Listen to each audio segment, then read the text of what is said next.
Menentukan kota mana yang benar-benar terkutuk dan membawa malapetaka adalah hal yang subjektif dan tergantung pada kepercayaan individu.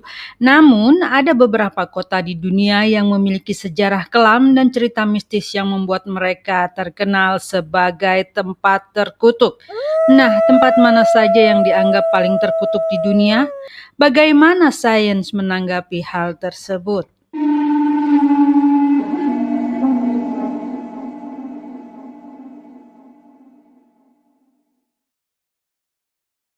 Dulunya desa Kinko Saltos bernama Kolonia La Picasa. Baru pada 1932 namanya berubah menjadi nama yang sekarang, Kinko Saltos.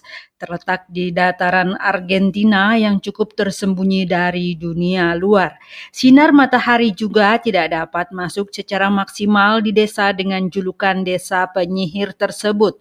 Desas-desus mengenai ritual pemanggilan iblis, penculikan anak, dan banyaknya penampakan tak wajar di desa tersebut telah lama menjadi konsumsi sehari-hari bagi warga di sekitar desa.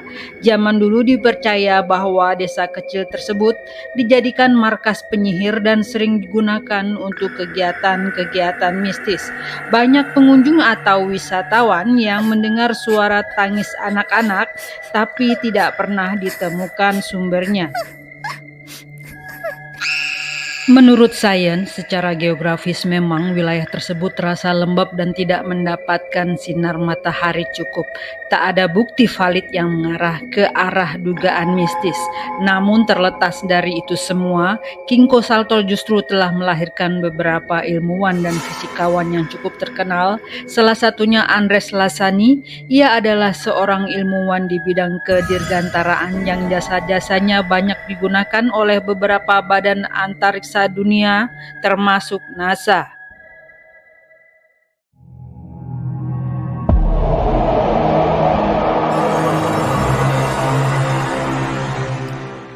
Desa Yangtze yang berada di Tiongkok juga termasuk sebagai salah satu desa paling misterius di dunia. Bahkan dijuluki sebagai desa kurcaci. Desa Yangtze terletak di Provinsi Sichuan di bagian barat daya Tiongkok. Desa tersebut merupakan wilayah yang sangat terpencil dan dihuni oleh mayoritas orang-orang bertubuh pendek.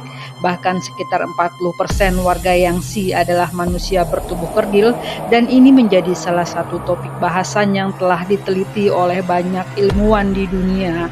Menurut kata medis, ilmuwan mengatakan bahwa probabilitas kelahiran orang kerdil hanya berada pada 1 dibanding 20.000. Faktanya, kelahiran bayi kerdil di Yangtze bisa mencapai angka 1:3. Berdasarkan cerita rakyat, dulu manusia di sana bertubuh normal, namun suatu saat muncul wabah aneh yang menyerang anak-anak berusia 5-7 tahun. Wabah tersebut membuat anak-anak mengalami cacat fisik dan berhenti tumbuh. Konon wabah tersebut akibat perburuan penyu hitam secara besar-besaran oleh warga setempat, sehingga mereka menamakan wabah misterius itu wabah penyu hitam. Menurut sains, kelainan pertumbuhan pada manusia bisa disebabkan oleh banyak hal, misalnya mutasi genetik dan kelainan sel-sel tertentu. Kasus ini dalam medis dinamakan achondroplasia. Dicatat dalam laman kesehatan Medina Plus, pada kasus desa Yangtze, mutasi genetik bersifat masif tapi lambat sehingga sudah dialami oleh mereka pada awal 1900-an. Faktor genetik inilah yang memainkan peran bagi banyaknya kelahiran achondroplasia di desa Yangtze.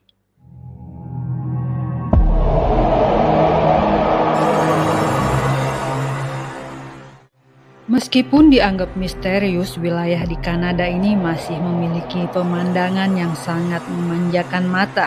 Dalam sejarahnya ada seorang pemburu yang mencapai desa Angikuni di Kanada pada 1930. Anehnya dia tidak menemukan satu orang pun di desa tersebut. Padahal perapian sedang menyala. Perbekalan desa juga utuh dan tidak dipindahkan. Bahkan peristiwa yang dialami oleh pemburu bernama Joe Labelle tersebut masuk ke dalam daftar peristiwa kehilangan misterius terbesar yang belum terpecahkan. Joe segera menghubungi kepolisian wilayah. Menurut hasil penyelidikan, tidak ada jejak sama sekali mengenai hilangnya warga desa. Ada yang mengatakan bahwa Angekuni merupakan wilayah terkutuk dan dulunya dibuat memang untuk memberikan korban manusia kepada dewa.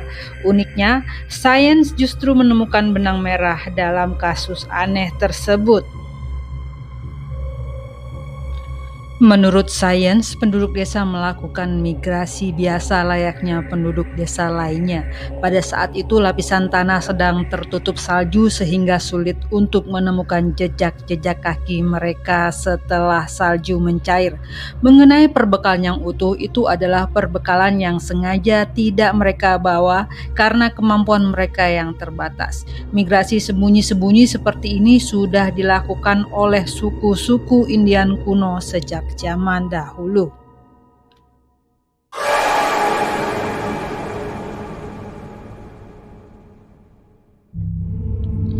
Pada era 1500-an, ada sekelompok penjelajah dan koloni Inggris yang menetap dan membangun sebuah wilayah baru yang dipimpin oleh Kapten John White. Suatu saat John White harus kembali ke Inggris untuk mengambil banyak perbekalan dan beberapa warga Inggris yang akan ia ajak untuk menetap di pulau cantik itu.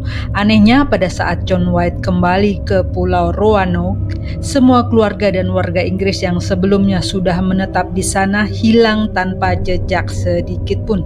Kondisi pemukiman juga hancur dan hanya ditemukan ukiran-ukiran aneh di pohon dan batu. Menurut sains, tim arkeolog modern telah melakukan penelitian dan studi mengenai hal misterius tersebut pada 2015. Dibutuhkan waktu 4 tahun hingga akhirnya pada 2019 ditemukan banyak peninggalan bangsa Eropa yang tertimbun di wilayah yang cukup jauh dari wilayah Roanoke. Penemuan arkeologi tersebut juga membuka jalan bagi ilmuwan untuk mengetahui mengapa warga Inggris yang semula menetap di Roanoke harus pindah atau direlokasi ke tempat baru. Dari penemuan dan data yang didapatkan, orang-orang di Roanoke harus pindah karena faktor cuaca dan minimnya sumber pangan. Pindah ke wilayah pedalaman lebih masuk akal karena dirasa lebih kaya akan sumber makanan.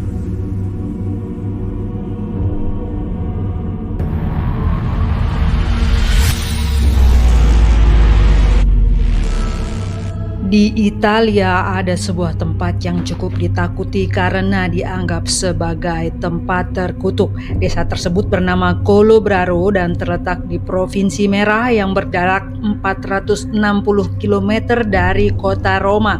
Kalau kamu berwisata ke Italia dan menyempatkan ke sekitar Colobraro, warga setempat tak akan berani mengucapkan Colobraro dan sebagai gantinya mereka hanya mengatakan tempat itu.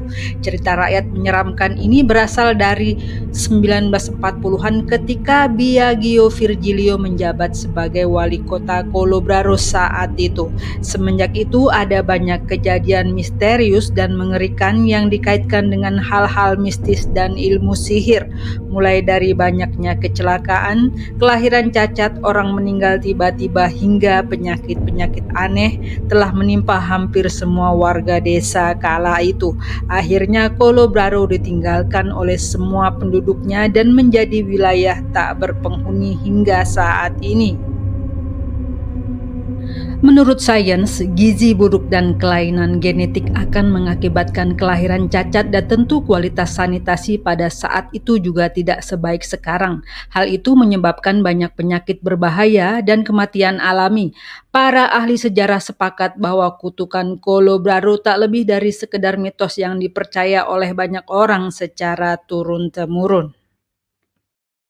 Di masa lalu, cerita atau rumor mengenai kutukan memang kerap digunakan oleh elit tertentu untuk mempertahankan desa atau kota supaya tidak diambil atau dijarah oleh bangsa lainnya. Tentu ini adalah politik dan terbukti berhasil di masanya. So, kutukan dan politik rupanya bisa berjalan berdampingan jika banyak yang memang mempercayainya. Ternyata semuanya masih bisa dijelaskan oleh sains. Semoga berita ini bisa menambah wawasan Sobat True Stories. Teruslah berkarya dan jangan mudah putus asa.